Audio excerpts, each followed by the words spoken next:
Hello guys, જય માતાજી. તો અમે જઈ રહ્યા છીએ છીપડી. તો આજનો બ્લોગ આપણે છીપડી જવાનો, તો આપણે તો એ બધા મારા બ્લોગમાં બન્યા રહેજો.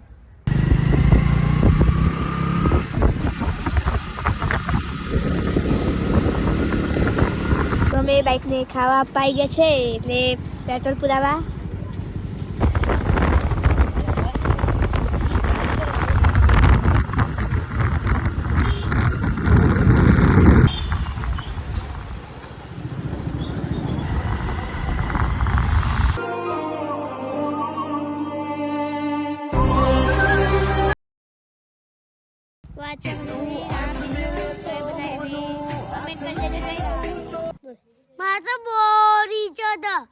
છીપડીનો બંકો અને આપણે આ બ્લોગ હજી પૂરો કરીએ છીએ. તો આવજો બધાને. જય માતાજી. બોલ જય માતાજી. જય માતાજી. આજો.